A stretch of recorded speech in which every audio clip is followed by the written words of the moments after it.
Okay, Peter Picker. Ugh. Now we're going on to grotty people again. Wet fingers. Ugh. Stretched nostrils. Ever-growing pile of snot. I'm not sure if I want to read this one. Peter Picker. Some children like to blow their noses. Some like to pick. Peter was a picker. The boy always had a finger up his nose. Sometimes two, one in each nostril. The buried treasure he was searching for was of purest green, snot. Although he was short for his age, Peter Picker could pick an extensive and seemingly endless supply of it. Runny snot, gloopy snot, hard snot, snot balls, snot icicles, snot stalactites, snot stalagmites. He was the lord of all that was green and slimy. After picking, the boy would give his latest morsel of snot a quick inspection and then add it to his ball of bogies. He had read in a book of world records that the biggest ever bogey recorded was produced by a rather hefty German girl named Fräulein Schleim. Hers was the size of a cannonball and weighed as much as a medium-sized pig. Ooh, asterisk. Asterisk. Although only 12, Fräulein Schleim had already a number of unsavoury world records to her name. The girl had produced the world's biggest block of earwax, which was the size of a tub of ice cream. Next, she was responsible for the world's largest shower of dandruff, managing to completely cover a football pitch just by untying her pigtails. The world record Fräulein Schleim was proudest of, however, was the one for the smelliest foot cheese. Ugh. When she took off her steel toe cap boots, the stench flattened every tree within a 10-mile radius. Woohoo! Propelled by the idea that he too could earn a place in the Book of World Records, Peter Picker was set about attempting to smash his rival's effort. He was determined to produce the bogey to end all bogies, a gargantuan ball of snot. He had started with just one ordinary medium-sized bogey.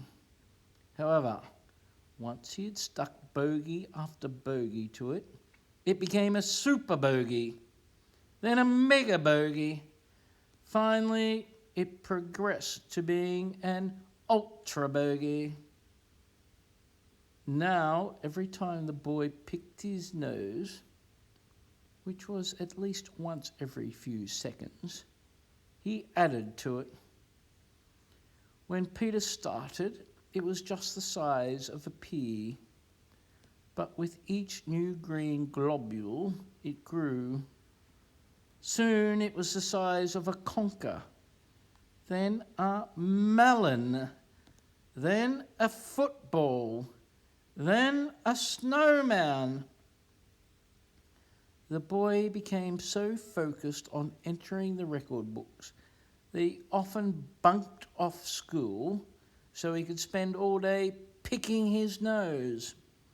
I think bunked off was the same as wagged. At first, Peter was able to carry this ball of snot around with him.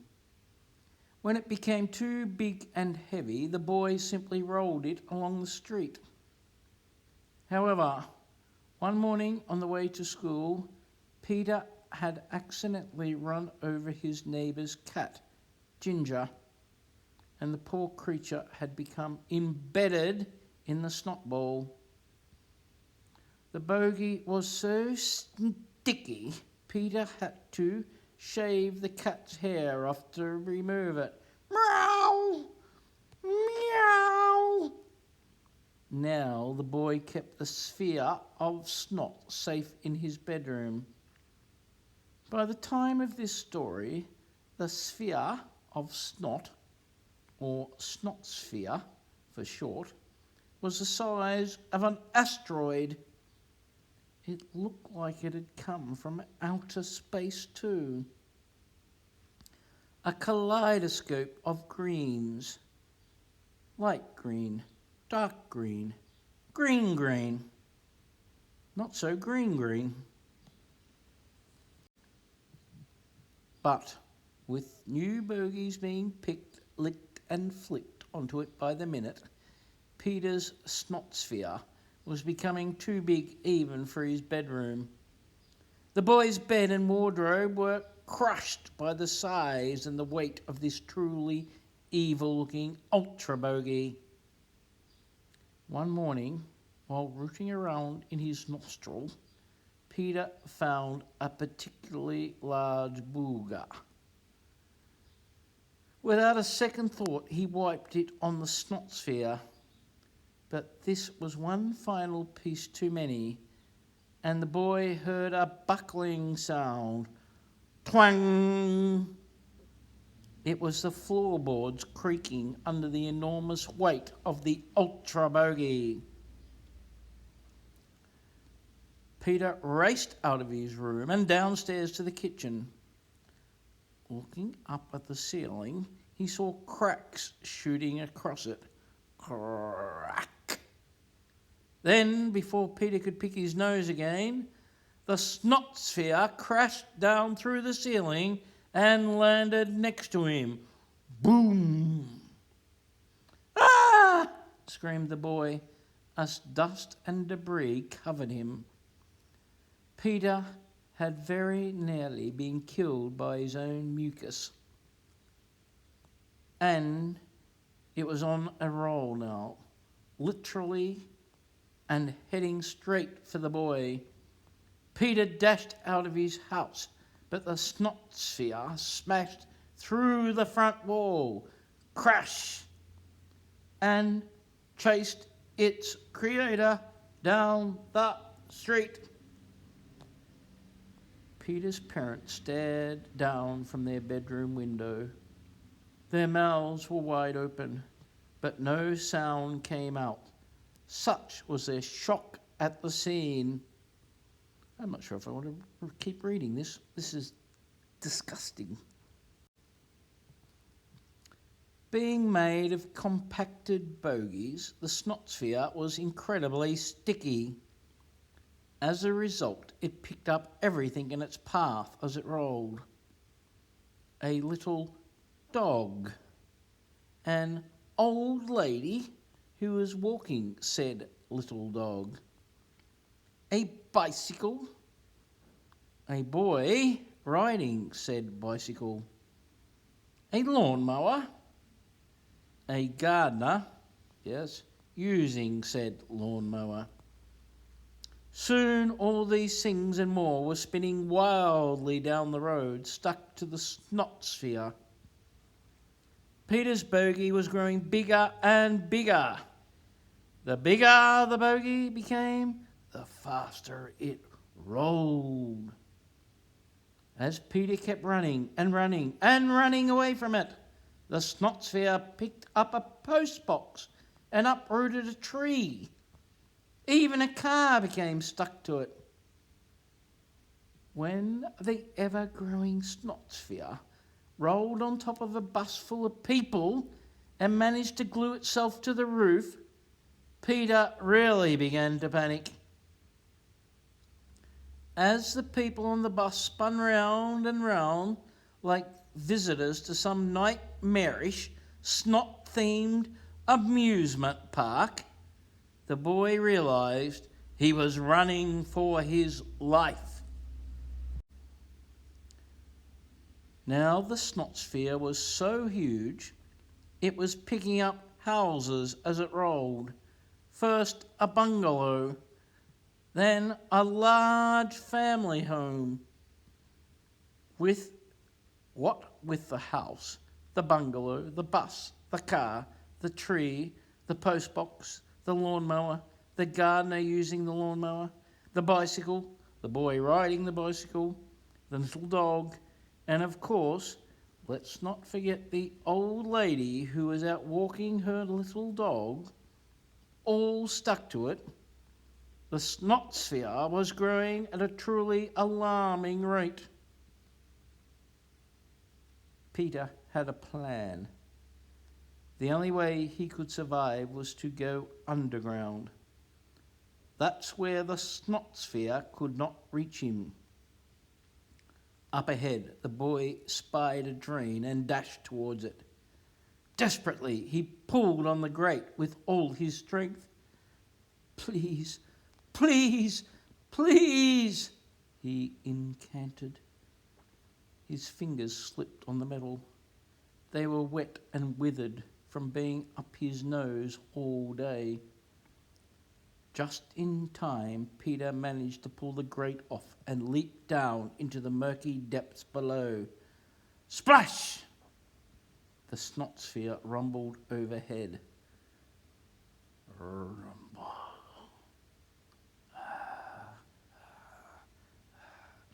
Peter breathed a huge sigh of relief, which echoed around the drain.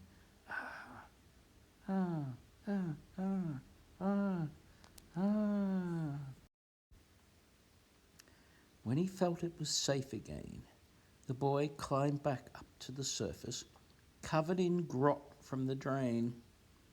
Peter watched as the giant snot sphere spun off into the distance, picking up everything in its path.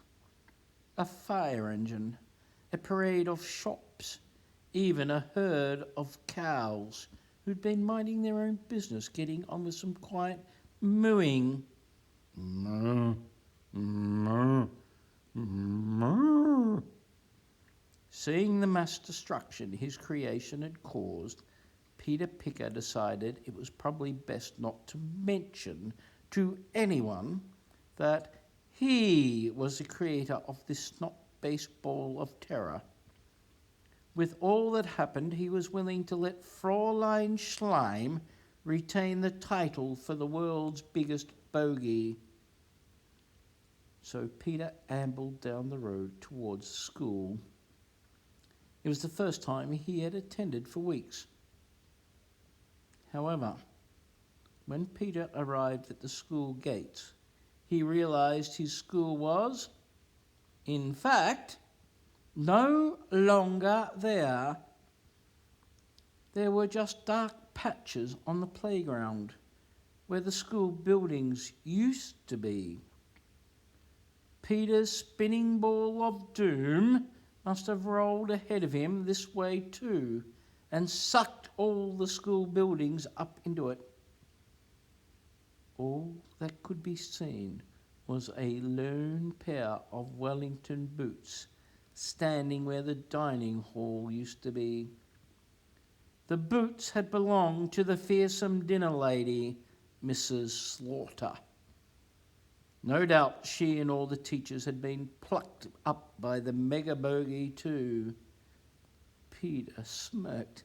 "Ha ha! At least now I don't have to go to school ever again," he chuckled. And as he stood alone in the playground, feeling like the last man on earth, then, just as he's about to turn round and head home, or at least to what was left of his home, Peter heard a sound behind him. It was getting louder and louder by the moment. A rumbling sound, a thundering sound, deafening sound. The ground was shaking beneath the boy's feet. Peter gulped in fear. Gulp. He knew full well what it was. He could barely bring himself to turn round the face to face it, but he had to. Slowly he twisted his neck and saw that the great snot sphere must have rolled all the way round the earth and was now heading back straight to him. By now it was the size of a moon, and it had picked up various landmarks on its epic journey. The Eiffel Tower, the Roman Colosseum, the Sydney Opera House, the Taj Mahal, St. Basil's Cathedral, an Egyptian pyramid, and the Houses of Parliament. All were sticking out of it like flakes in a Mr. Whippy ice cream. Buckingham Palace had been pulled out of the ground and rolled away too, exposing Her Majesty the Queen, red-faced and sitting on the loo. Can you pause it and find all of those things on that snot sphere? Ah! Peter screamed as the thing sped closer and closer. The mega bogey was by now so megatastical that it blocked out the sun. A huge dark shadow fell across the boy, and he felt cold. Peter closed his eyes in terror as the snot sphere rolled over him and plucked him clean off the ground. No! The top of the boy's head was instantly embedded in the ball as it thundered its way off back around the earth. But Her Majesty the Queen was angry that everyone had seen her on the loo, though she ordered her palace guards to fire their cannon at the snot sphere. Fire at will! The cannonball zoomed towards the giant bogey. Not to be seen, Queen sitting on the loo. Kaboom! The snot sphere exploded into pieces that began to fall back down to earth, returning everyone and everything to their rightful places, except one boy. Peter was still stuck in a huge chunk of snot. This piece flew through the air, only to land on top of St. Paul's Cathedral. His parents visited every Sunday and hurled him titbits from the ground. Peter Picker remained stuck to the spire for the rest of his life, upside down in his own giant bogey, which is, of course, what can happen if you pick your nose. Next time, have a blow. Snotting disgusting. Ugh. And I completely agree. What a shocking story.